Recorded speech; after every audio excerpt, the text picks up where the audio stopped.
राधे राधे। कैसे हैं आप लोग? ईश्वर कृपा से आप सब अच्छे होंगे। ईश्वर सब पे कृपा बनाए रखे, सबका कल्याण करें।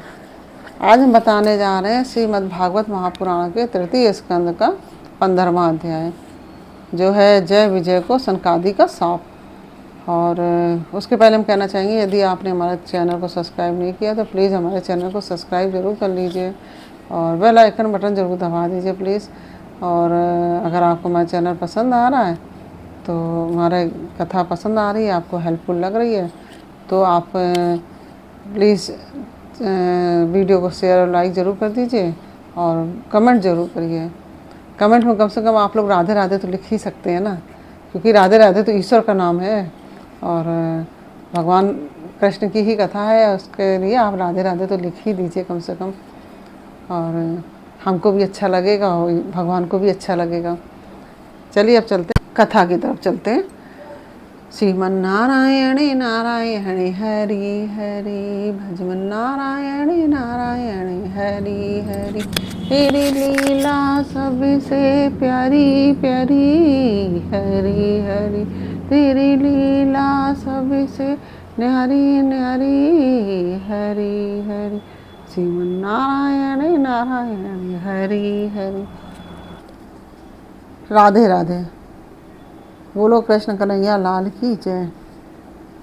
श्री मैत्री जी ने कहा, विदुर जी, यदिति को अपने पुत्रों से देवताओं को कष्ट पहुंचाने की आशंका थी, इसलिए उसने दूसरों के तेज का नाश करने वाले उस कश्यप जी के तेज मतलब वीर को 100 वर्षों तक अपने उदर में ही रखा। उस गर्भस्थ तेज से ही लोकों में सूर्य आदि का प्रकाश क्षीण होने लगा तथा इंद्रादि लोकपाल भी तेजोहीन हो गए। तब उन्होंने ब्रह्मा जी के पास जाकर कहा कि सब दिशाओं में अंधकार के कारण बड़ी अव्यवस्था हो रही है। देवता ने कहा, भगवान, काल आपकी ज्ञान शक्ति को कुंठित नहीं कर सकता, इसलिए आपसे कोई बात छिपी नहीं है। आप इस अंधकार के विषय को भी जानते ही होंगे। हम तो इससे बड़े ही भयभीत हो रहे हैं। देवादिदेव, आप जगत के रचयिता और समस्त लोकपालों के मुकुटमणि हैं। आप छोटे बड़े सभी जीवों का भाव जानते हैं। देव, आप विज्ञान बल संपन्न हैं। आपने माया से ही यह चतुर्मुख रूप और रजोगुण स्वीकार किया है। आपकी उत्पत्ति के वास्तविक कारण को कोई जान नहीं सकता। हम आपको नमस्कार करते हैं। आप में संपूर्ण भुवन स्थित है। कार्य कारण रूप सारा प्रपंच आपका शरीर है, किंतु वास्तव में आप इससे परे हैं। जो समस्त जीवों के उत्पत्ति स्थान आपका अनन्य भाव से ध्यान करते हैं, उन सिद्ध योगियों का किसी प्रकार भी ह्रास नहीं हो सकता, क्योंकि वे आपके कृपा कटाक्ष से कृतकृत हो जाते हैं तथा प्राण, इंद्रिय और मन को जीत लेने के कारण उनका योग भी परिपक्व हो जाता है। रस्सी से बंधे हुए बैलों की भांति आपकी वेदवाणी से जकड़ी हुई सारी प्रजा आपकी अधीनता में नियम पूर्वक कर्मानुष्ठान करके आपको बल समर्पित करती है। आप सबके नियंता मुख्य प्राण हैं। हम आपको नमस्कार करते हैं। भूमन, इस अंधकार के कारण दिन रात का विभाग अस्पष्ट हो जाने से लोगों के सारे कर्म लुप्त होते जा रहे हैं, जिससे वे दुखी हो रहे हैं। उनका कल्याण कीजिए और हम शरणागतों की ओर से अपनी अपार दया दृष्टि से निहारिए। हम शरणागतों की ओर अपनी अपार दया दृष्टि से निहारिए। देव, आग जिस प्रकार ईंधन में पड़कर बढ़ती जाती है, उसी प्रकार कश्यप जी के वीर से स्थापित हुआ यह दिति का गर्भ सारी दिशाओं को अंधकार में करता हुआ क्रमशः बढ़ रहा है। श्री मैत्री जी कहते हैं, महाभाव, देवताओं की प्रार्थना सुनकर भगवान ब्रह्मा जी हंसे और उन्हें अपनी मधुर वाणी से आनंदित करते हुए कहने लगे। श्री ब्रह्मा जी ने कहा, देवताओं, तुम्हारे पूर्वज मेरे मानस पुत्र सनकादि लोगों की आसक्ति त्याग कर समस्त लोकों में आकाश मार्ग से विचरा करते थे। एक बार वे भगवान विष्णु के शुद्ध सत्व में सब लोगों के सिरोभाग में स्थित वैकुंठ धाम में जा पहुँचे। वहाँ सभी लोग विष्णु रूप होकर रहते हैं और वह प्राप्त भी उन्हीं को होता है जो अन्य सब प्रकार की कामनाएं छोड़कर केवल भगवत चरण शरण की प्राप्ति के लिए ही अपने धर्म द्वारा उनकी आराधना करते हैं। वहाँ वेदांत प्रतिपाद्य धर्ममूर्ति श्री आदि नारायण हम अपने भक्तों को सुख देने के लिए शुद्ध सत्व में स्वरूप धारण कर हर समय विराजमान रहते हैं।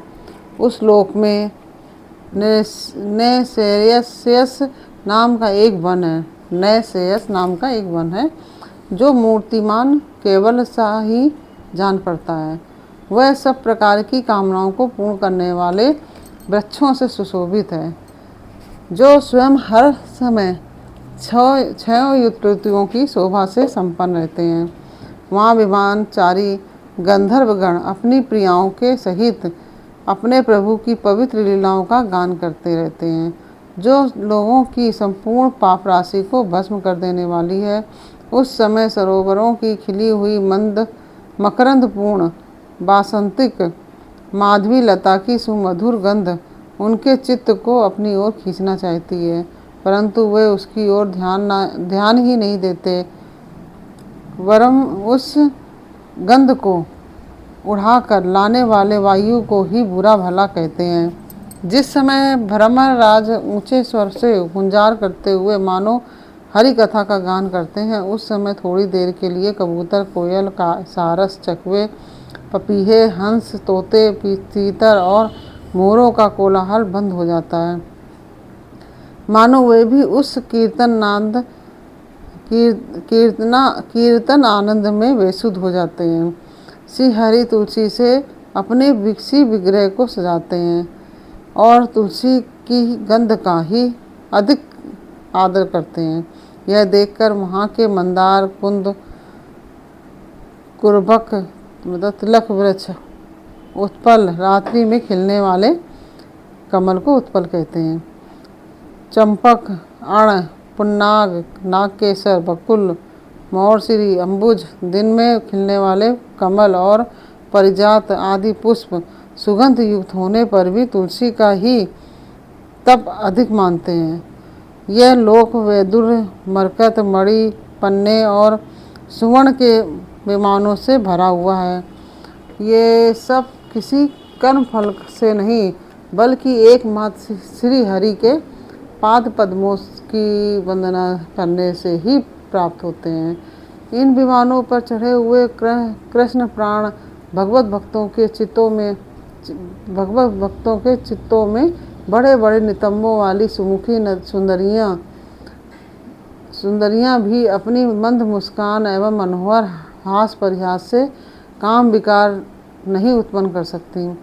परम सौंदर्यशालिनी लक्ष्मी जी, जिनकी कृपा प्राप्त करने के लिए देवगण भी यत्नशील रहते हैं, श्री हरि के भवन में चंचलता रूप दोष को त्याग कर रहती हैं। उस समय अपने चरण कमलों के नूपुरों की झनकार करती हुई वे अपना लीला कमल घुमाती हैं। उस समय उस कनक भवन की स्फटिकमय दीवारों में उनका प्रतिबिंब पड़ने से ऐसा जान पड़ता है मानो वे उन्हें बुहार रही हों। प्यारे देवताओं, जिस समय दासियों को साथ लिए हुए अपने क्रीड़ा वन में तुलसी दल द्वारा भगवान का पूजन करती हैं, तब वहाँ के निर्मल जल से भरे हुए सरोवरों में, जिनमें मूंगे के घाट बने हुए हैं, अपना सुंदर अलकावली और उन्नत नासिका से सुशोभित मुखारविंद देखकर यह भगवान का चुंबन किया हुआ है, यूँ जानकर उसे बड़ा सौभाग्यशाली समझती हैं। जो लोग भगवान की पापहारिणी लीला कथाओं को छोड़कर बुद्धि को नष्ट करने वाली अर्थ काम संबंधिनी अन्य निंदित कथाएं सुनते हैं, वे उस वैकुंठ लोक में नहीं जा सकते। हाय हाय, जब वे अभागे लोग इन सारहीन बातों को सुनते हैं, तब ये उनके पुण्यों को नष्ट कर उन्हें आश्रयहीन घोर नरकों में डाल देती हैं। आह, इस मनुष्य योनि की बड़ी महिमा है। हम देवता लोग भी इसकी चाह करते हैं। इसी में तत्व ज्ञान और धर्म की भी प्राप्ति हो सकती है। इसे पाकर भी जो लोग भगवान की आराधना नहीं करते, वे वास्तव में उनकी सर्वत्र फैली हुई माया से ही मोहित हैं। देवादिदेव श्री हरि का निरंतर चिंतन करते रहने के कारण जिनसे यमराज दूर रहते हैं, आपस में प्रभु के सुवस की चर्चा चलने पर अनुराग जन विहलतावश उनके नेत्रों से अविरल अश्रुधारा बहने लगती है तथा शरीर में रोमांच हो जाता है, और जिनके से शील स्वभाव की हम लोग भी इच्छा करते हैं, वे परम भागवत ही हमारे लोकों के ऊपर से उस वैकुंठ धाम में जाते हैं। जिस समय सनकादि मुनि विश्व गुरु श्री हरि के निवास स्थान संपूर्ण लोकों के वंदनीय और श्रेष्ठ देवताओं के विचित्र विमानों से विभूषित उस परम दिव्य और अद्भुत वैकुंठ धाम में अपने योग बल से पहुँचे, तब उन्हें बड़ा ही आनंद हुआ। भगवत दर्शन की लालसा से अन्य दर्शनीय सामग्री की उपेक्षा करते हुए वैकुंठ धाम की 6 ड्योढ़ियाँ पार करके जब वे 7वीं पर पहुँचे, तब वहाँ उन्हें हाथ में गदा लिए 2 समान आयु वाले देवश्रेष्ठ दिखलाई पड़ती है, जो बाजूबंद, कुंडल और किरीट आदि अनेकों अमूल्य आभूषणों से अलंकृत थे। उनकी 4 श्यामल भुजाओं के बीच में मतवाले मधुकरों से गुंजायमान वनमाला सुशोभित थी तथा बाकी भुहों फड़कते हुए नासिकारंध्र और अरुण नयनों के कारण उनके चेहरे पर कुछ क्षोभ के से चिन्ह दिखाई दे रहे थे। उनके इस प्रकार देखते रहने पर भी वे मुनिगण उनके बिना कुछ पूछताछ किए जैसे सुवर्ण और वज्रमय किवाड़ों से युक्त पहली 6 ड्योढ़ियाँ लांघ कर आए थे, उसी प्रकार उनके द्वार में भी घुस गए। उनकी दृष्टि तो सर्वत्र समान थी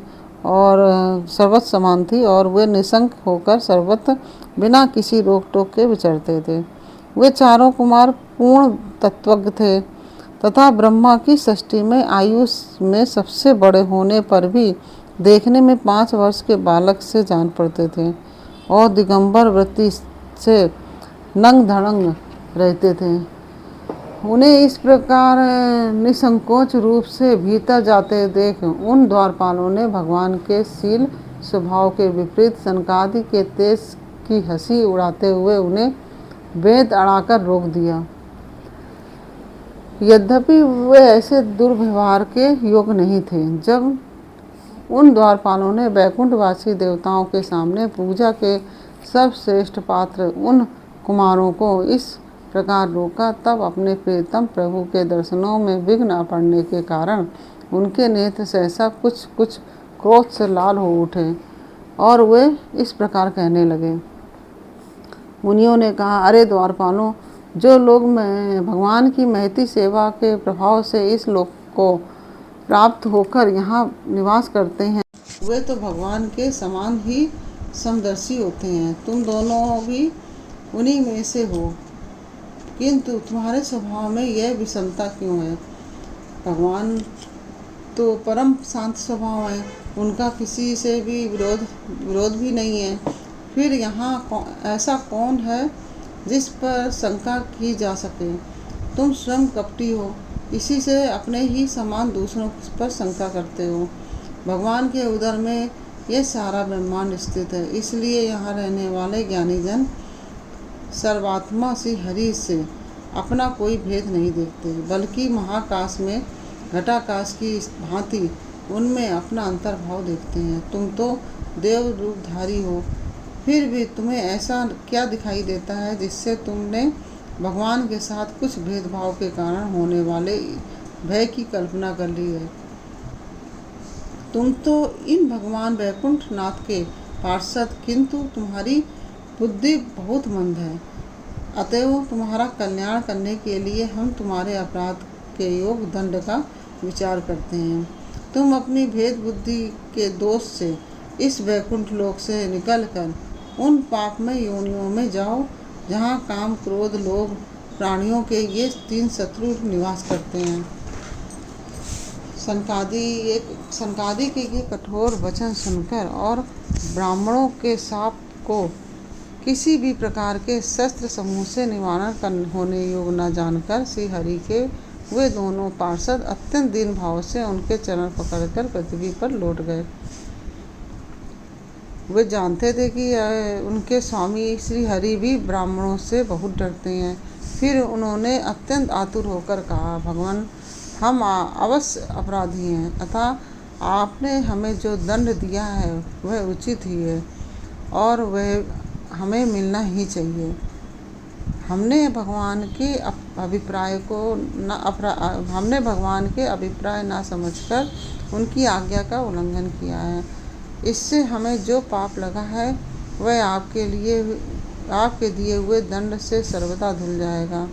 किंतु हमारी यह दुर्दशा का विचार करके यदि करुणावश आपको थोड़ा सा भी अनुताप हो तो ऐसी कृपा कीजिए कि जिससे उन अधमाधम योनियों में जाने पर भी हमें भगवत स्मृति को नष्ट करने वाला मोह न प्राप्त हो।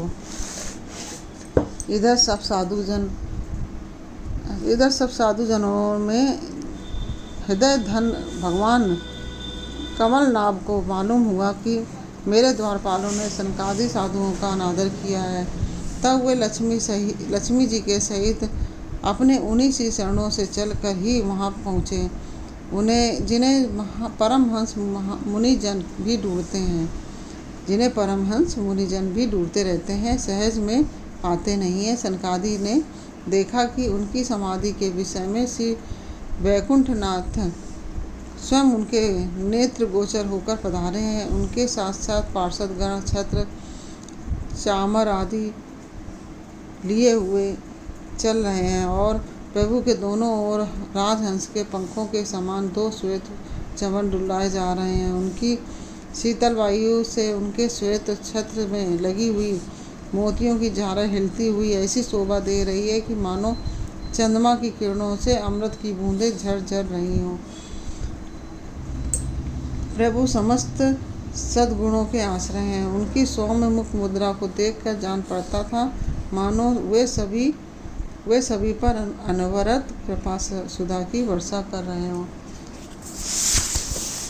अपनी स्नेहमयी चितवन से वे भक्तों का हृदय स्पर्श कर रहे थे तथा उनके सुविशाल श्याम वक्ष स्थल पर स्वर्ण रेखा के रूप में जो साक्षात लक्ष्मी विराजमान थी, उनसे मानो वे समस्त दिव्यलोकों के चूड़ामणि वैकुंठ धाम को सुशोभित कर रहे थे। उनकी पीताम्बर मंडित विशाल नितंबों पर झिलमिलाती हुई गर्दनी और गले में भ्रमरों से मुखरित वनमाला विराज रही थी तथा वे कलाइयों में सुंदर कंगन पहने अपना एक हाथ गरुड़ जी के कंधे पर रखकर दूसरे से कमल का पुष्प घुमा रहे थे। उनके अमोल कपोल बिजली की प्रभा को भी लजाने वाले मकराकृति कुंडलों की शोभा बढ़ा रहे थे। उभरी हुई सुघड़ नासिका थी, बड़ा ही सुंदर मुख था, सिर पर मणिमय मुकुट विराजमान था और चारों भुजाओं के बीच महामूल्यवान मनोहर हार की और गले में कौस्तुभ मणि की अपूर्व शोभा थी। भगवान का श्री विग्रह बड़ा ही सौंदर्यशाली था। उसे देखकर भक्तों के मन में ऐसा वितर्क होता था कि इसके सामने लक्ष्मी जी का सौंदर्य अभिमान भी गलित हो गया। ब्रह्मा जी कहते हैं, देवताओं, इस प्रकार मेरे महादेव जी के और तुम्हारे लिए परम सुंदर विग्रह धारण करने वाले श्री हरि को देखकर सनकादिक मुनीश्वरों ने उन्हें सिर झुकाकर प्रणाम किया। उस समय उनकी अद्भुत छवि को निहारते निहारते उनके नेत्र तृप्त नहीं होते थे। सनकादिक मुनीश्वर निरंतर ब्रह्मानंद में निमग्न रहा करते थे, किंतु जिस समय भगवान कमल नयन के चरणारविंद मकरंद से मिली हुई तुलसी मंजरी के गंध से सुवासित वायु ने नासिकारंध्रों के द्वारा उनके अंतःकरण में प्रवेश किया, उस समय वे अपने शरीर को संभाल न सके और उस दिव्य गंध ने उनके मन में भी खलबली पैदा कर दी। भगवान का मुख नील कमल के समान था। अति सुंदर अधर और कुंदकली के समान मनोहर हास्य से उसकी शोभा और भी बढ़ गई थी। उसकी झांकी करके वे कृत हो गए थे और फिर पद्मराग के समान लाल लाल नखों से सुशोभित उनके चरण कमल देखकर वे उन्हीं का ध्यान करने लगे। इसके पश्चात वे मुनिगण अन्य साधनों से सिद्ध न होने वाली स्वाभाविक अष्ट सिद्धियों से संपन्न श्री हरि की स्तुति करने लगे, जो योग मार्ग द्वारा मोक्ष पद की खोज करने वाले पुरुषों के लिए उनके ध्यान का विषय अत्यंत आदरणीय और नयनानंद की वृद्धि करने वाला पुरुष रूप प्रकट करते हैं। सनकादि मुनियों ने कहा, अनंत यद्यपि आप अंतर्यामी रूप से दुष्ट चित्त पुरुषों के हृदय में भी स्थित रहते हैं, तथापि उनकी दृष्टि से ओझल ही रहते हैं, किंतु आज हमारे नेत्रों के सामने तो आप साक्षात विराजमान हैं।